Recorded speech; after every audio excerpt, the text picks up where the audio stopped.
Broadcasting Region 1. Region 1. This is BBS.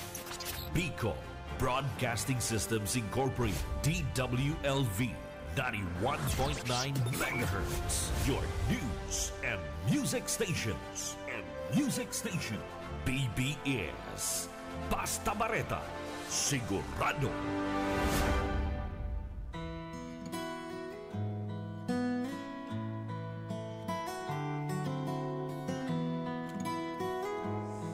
Magandang maga pong muli sa inyong lahat.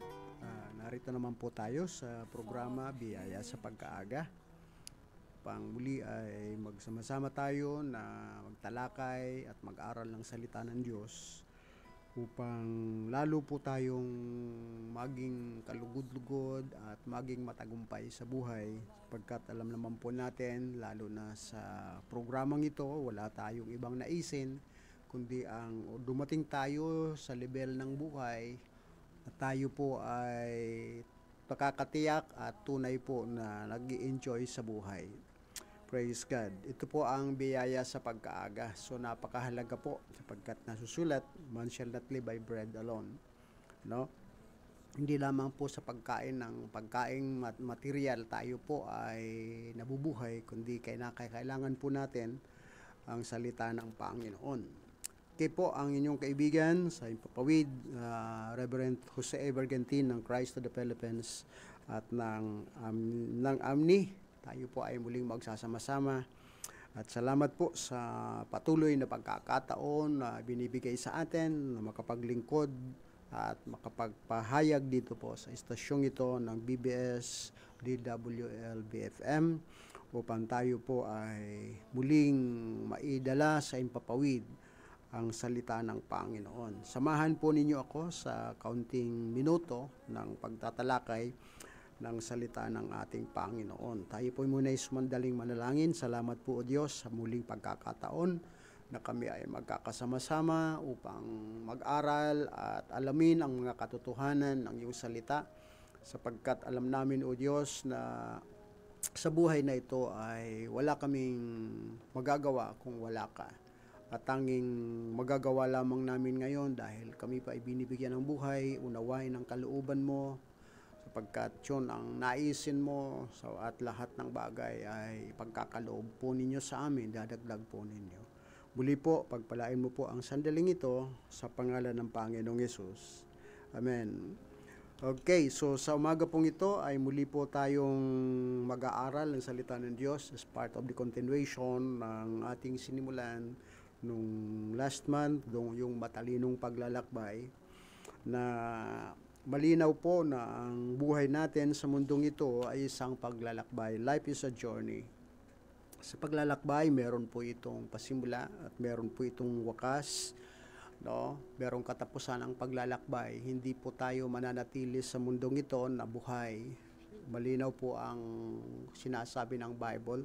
Kung tayo po ay malusog, pwede tayong umabot ng 80 ngayong panahon. Subalit kung tayo po ay medyo sakitin, baka yung 70 ay mahirapan na tayo. So doon po sa mga nag-birthday kahapon, happy birthday sa inyo.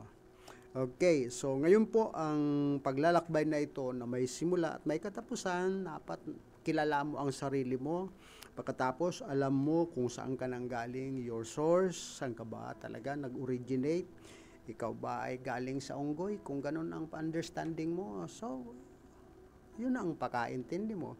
Pero malinaw naman sinuturo ng Bible na ang tao po ay nilikha ng Diyos.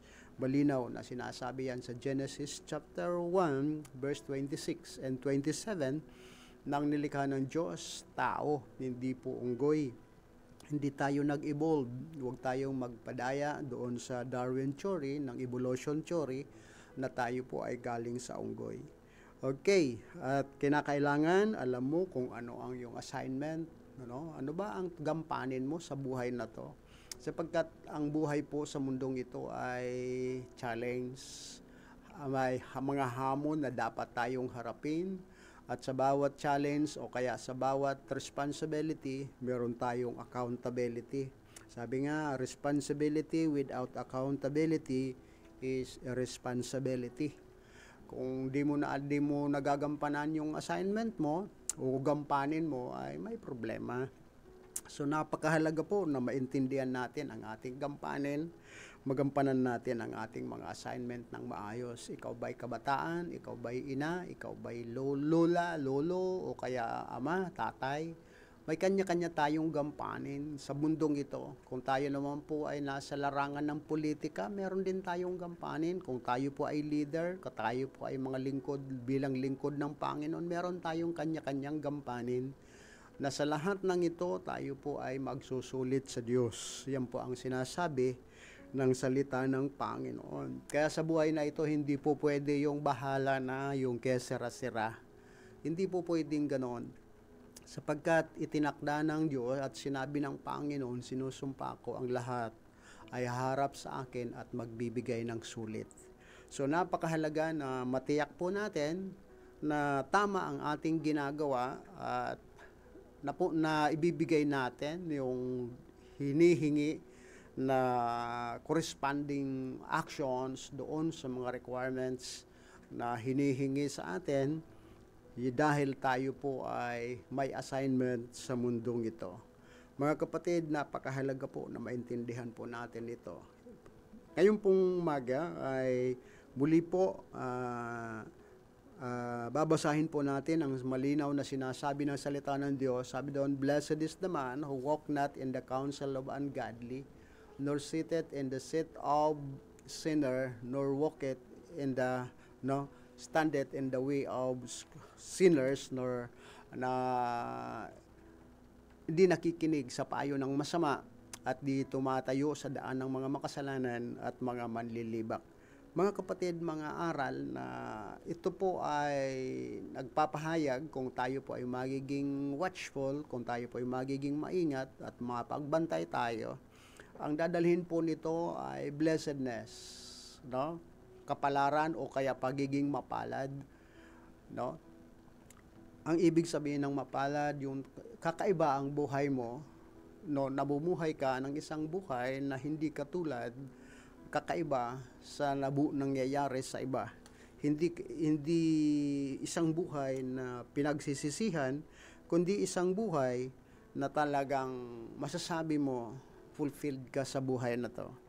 Okay, so sa buhay pong ito ay meron po tayong, sabi nga, ano ang mga kinakailangan mo, kinakailangan ko para sa paglalakbay na to. Okay, there are 5 na nais ko pong matalakay dito ngayon sa kaunting minutong ito na meron tayo, na sabi nga, first and foremost, we need God. Kinakailangan natin ang Diyos. Sabi ni Lord, return to me and I will return to you. No? Hindi tayo makakarating doon sa gusto na nating abutin kung di natin bibigyan ng pansin at kikilalanin ang Diyos.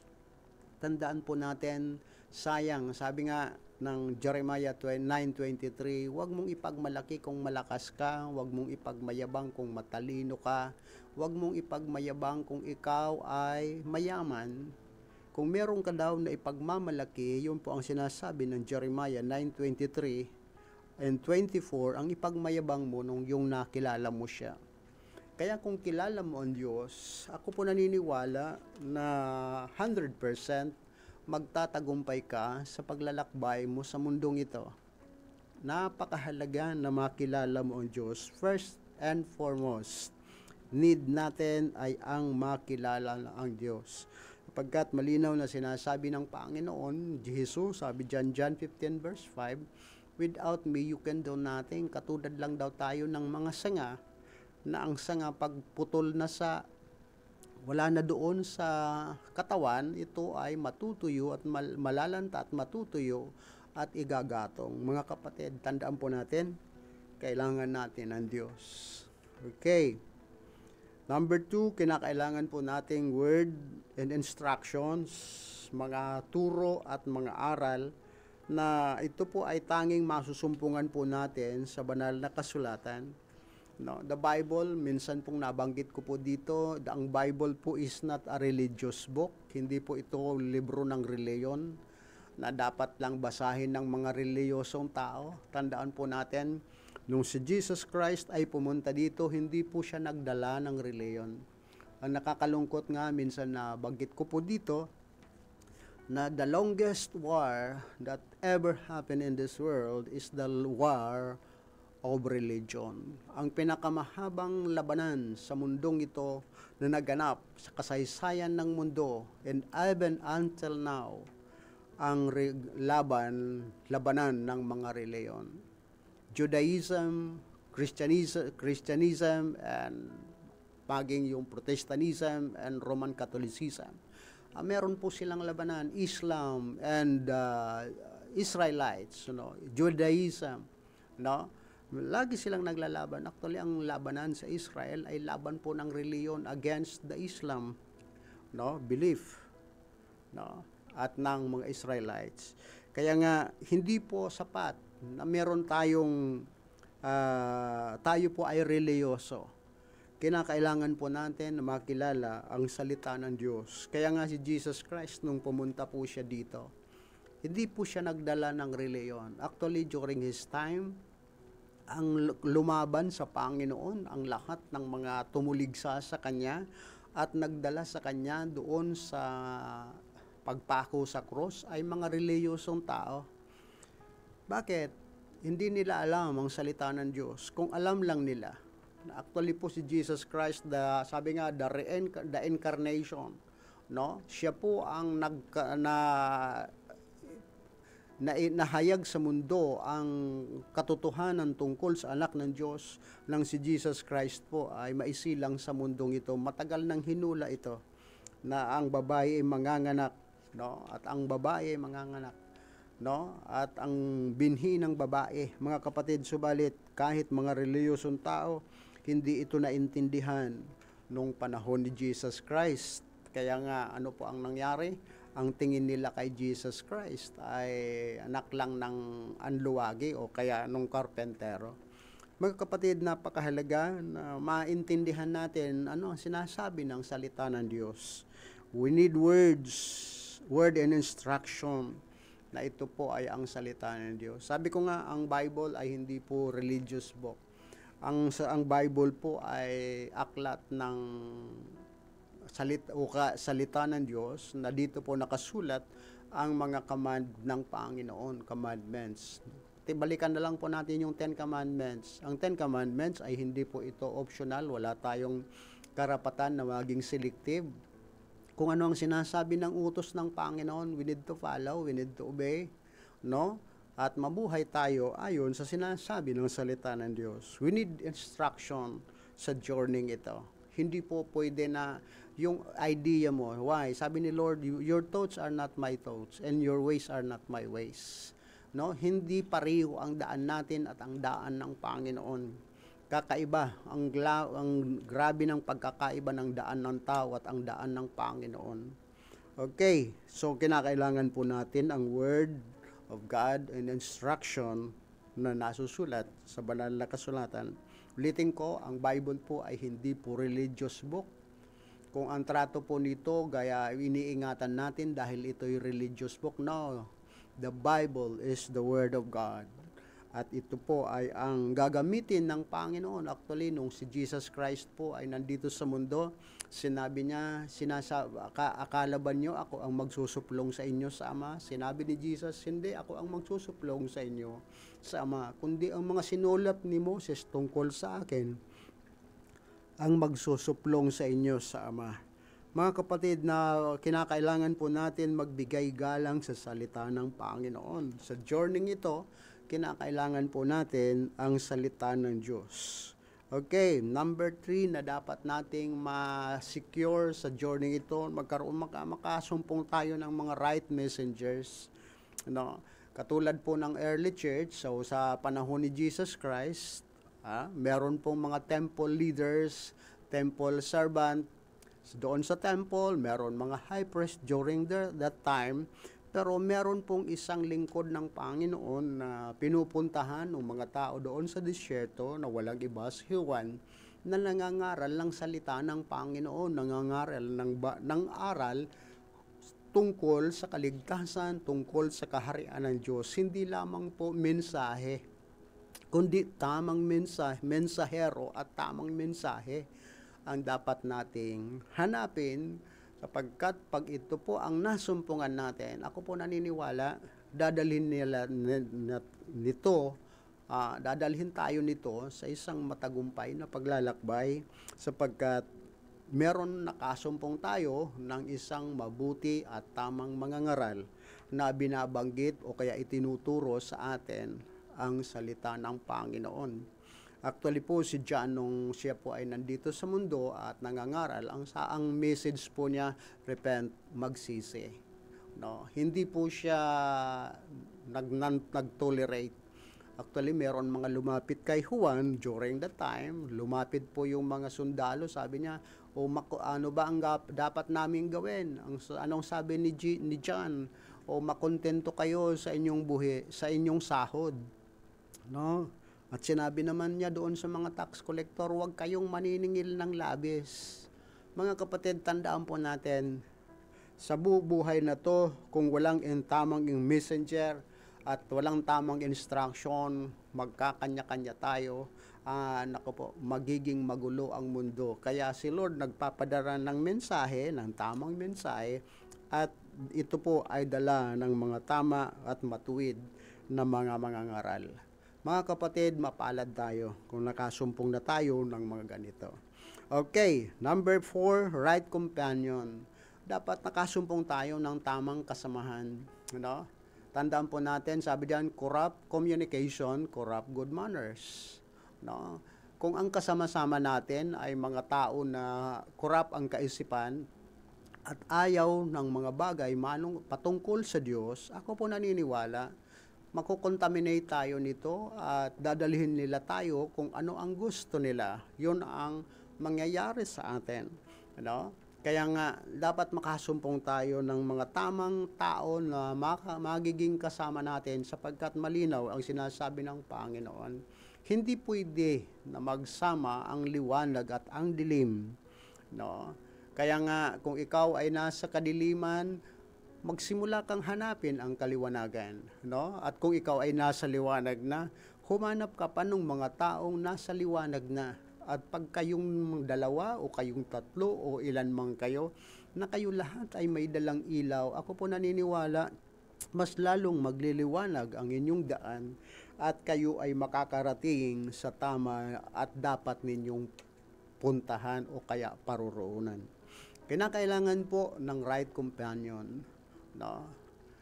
Meron ka na bang right companion? O ang companion mo ngayon o ang kasama-sama mo ngayon ay mga tao na hindi ka dinadala sa papalapit sa Panginoon, kundi ikaw ay inilalayo sa Panginoon. Tandaan mo mga kapatid, hindi po pwede na i-compromise natin ang ating future dahil lamang sa ating mga companion. Sabi nga ng Panginoon, sa pabagitan po ng salita ng Diyos, sabi yan, separate from them. That's not unclean thing, no? Separate from them, no? Lumayo tayo sa kanila. Save yourselves from this corrupt generation, no? Iligtas natin ang ating mga sarili sa masamang lahing ito. Mga kapatid, sa mundo talagang mapalad ka kung makasumpong ka ng tamang companion. No? Sabi nga, maski nga kaibigan mo, no? Lalo na kung ang kaibigan na yan ay hindi niya nakikilala ang Panginoon. Meron isang awitin na ang kaibigan ay dumaramay. Tunay na kaibigan ay dumaramay. Ngunit kung ito pong mga kaibigan na ito ay hindi lubos ang nakakakilala sa Panginoon, sila'y lumalapit sa iyo dahil meron silang kailangan. Subalit kung sila'y kailangan mo, sila'y nawawala. Hindi ganyan ang companion. Ang tunay na companion ay sasamahan ka sa thick and thin ng buhay mo sa panahon na ikaw ay may problema. Nagbibigay siya ng tamang payo sa iyo, nagpapaalala sa iyo, hindi ka tinotolerate sa maling ginagawa mo. Mapalad ka pag meron ka ng ganitong klaseng companion sa buhay na ito. No? Nasumpungan po natin ang banal na kasulatan, si Jesus Christ ng Mark chapter o Matthew chapter 9, nung makita po ni Jesus Christ yung multitude, sabi niya, He was moved with compassion, sapagkat nakita niyo yung great multitudes na yon, like a sheep without a shepherd. Mga kapatid, tandaan po natin, ang mga lingkod ng Diyos ay prinobide ng Panginoon sa mundong ito, tulad po ng mga pastor, mga nagtuturo ng salita ng Diyos, no, ay prinobide ito ng Panginoon sa mundo upang tayo po ay turuan at i-correct, i-check ang ating pamumuhay, sapagkat hindi po pwede na basta lang tayo mabuhay, hindi po pwede yung bahala na system, no? Bahala na si Lord.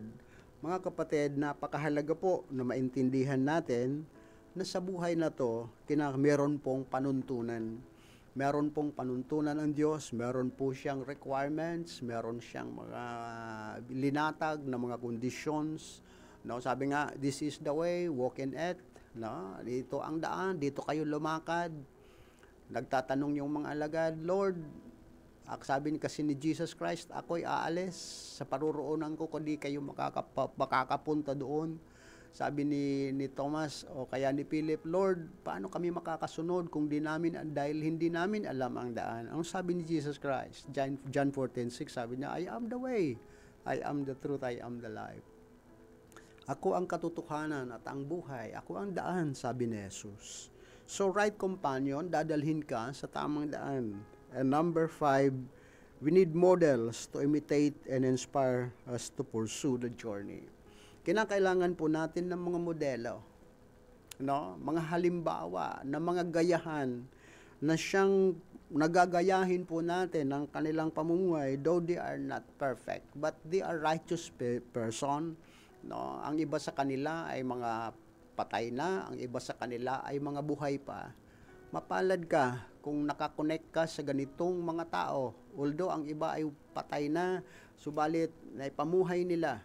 Si G.C. Paul po nung kanyang buhay nandito sa mundo, sabi ni Paul, imitate me as I imitate Christ. Sabi niya kay Timothy, follow my example. No? Napakahalaga po na meron tayong modelo na sinusundan.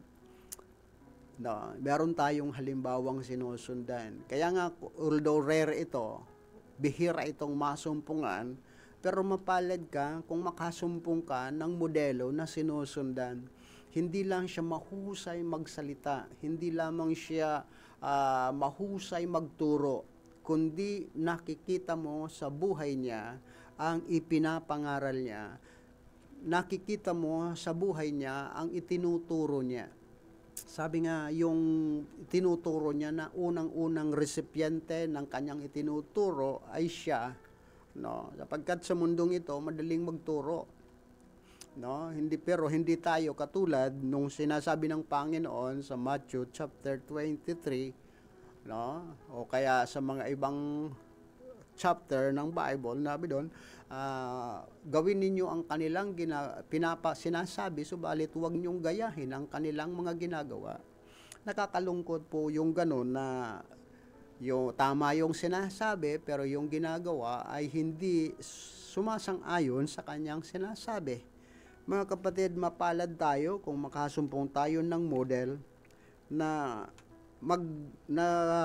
magsisilbing, no, pattern para sa atin upang masunod natin ang hinihingi ng Panginoon sa atin at mag-i-inspire sa atin ang mga modelong ito upang makapagpatuloy tayo. Sapagkat ang journey nga sa mundong ito ay hindi po madali. Sabi ng banal na kasulatan, ang daan patungo sa buhay ay masikip, makipot. Ang daan patungo sa kapahamakan maluwang. No? Mga kapatid, hindi po madali ang mabuhay na matuwid at banal sa mundong ito. Meron pong laban, meron pong sakripisyo, no? Sapagkat hindi pwede na pareho ang ginagawa mo sa ginagawa ng iba. Kaya nga sabi ng Panginoon, separate yourselves from them. Touch not unclean thing. Ako, this is what I love sa Diyos. Nung mabasa ko po ang salita ng Panginoon sa 2 Corinthians chapter 6, sabi noon, itong napakadakilang Diyos, nangako siya, sabi diyan, na come to me and I will receive you as my sons and daughter. No, malinaw po na sinasabi ng Panginoon, makapangyarihan siya ang Diyos, subalit sinabi niya, lumapit kayo sa akin.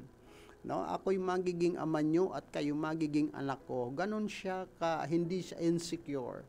Sabi ko nga sa mundong ito, walang taong bihira kung makasumpong man tayo ng tao na i-offer ang kanyang buhay, maging ama natin, at tayo maging anak niya, kahit nga yung mga pinakang mayaman sa mundo sa Pilipinas, bihira yung nagsasabi na, ikaw, ako'y magiging ama mo, lahat ng pangangailangan mo provided dahil ikaw ay gagawin kong anak.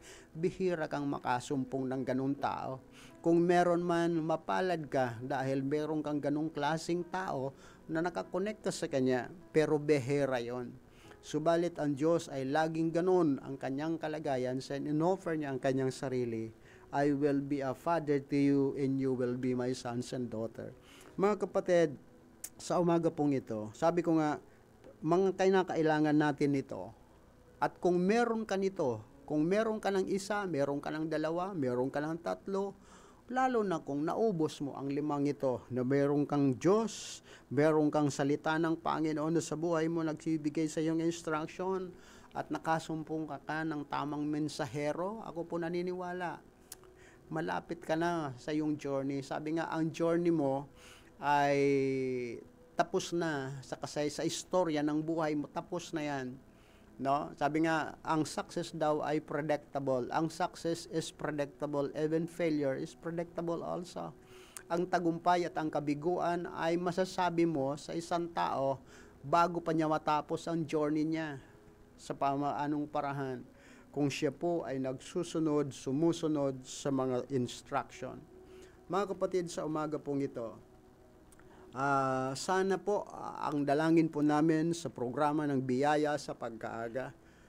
Sabi ko nga, almost 4 years na, December 30 this year, 4 years na tayo sa Himpapawid. At salamat sa pamilya Villaferte, lalo na kay Sister Len, Ma'am Nelly, at sa magkakapatid na Villaferte, na tayo po ay binigyan ng pagkakataon na dalhin sa Himpapawid ang salita ng Panginoon. Sana sa loob ng mahigit 3 o 4, almost 4 years na tayo, 27 days to go. Tapos na po, mag-celebrate tayo ng 4 years sa Himpapawid dahil sa pangangaral ng salita ng Diyos sa ere, sa pamagitan po ng BBSDW LBFM. Mga kapatid, yun po ang desire namin, na tayo'y matuto at dumating tayo sa tamang pakatuto at handa tayong lumakad sa daan ng Diyos, at tiyak naman po namin na kung susundan po natin ito, dadalhin nila tayo nitong mga aral na to sa isang matagumpay na paglalakbay. Muli po sa umagang ito, ang inyong kaibigan sa Himpapawid, Bishop Jose Bergantin ng Christ to the Philippines at ng AMNI. Nagpapasalamat po sa lahat sa mga masugid namin tagapakinig na nakikinig at andyan, nakikinig sa pangangaral ng salita ng Diyos, na patuloy na ipinapangaral dito kasama ng aking mga kasamahang pastor na nagtuturo ng salita ng Diyos. Pagpalain po kayong lahat ng Panginoon. Mga kapatid, ang Diyos ang patuloy na kumilos sa buhay natin upang maging matagumpay tayo sa ating paglalakbay sa mundong ito. Tunay po na kailangan po natin ang Diyos. First and foremost, we need God. We need His Word. We need right messengers. We need right compassion. And we need model to follow. Now, mga kapatid, and imitate. Pagpalain po tayo ng Panginoon. Muli po, ang biyaya sa pagkaaga ay sumasa inyo sa pamagitan po ng VVS, DW, LBFM, at sa pamagitan po ng mga kasama po natin sa technical. Andito po si Sir Stephen upang maging possible ang pagsasairi ng salita ng Panginoon. Pagpalain po tayo. Lahat, ang buong Pilipinas at ang buong Camarines Sur ay patuloy na pagharian at pagpalain ng Panginoon. God bless po.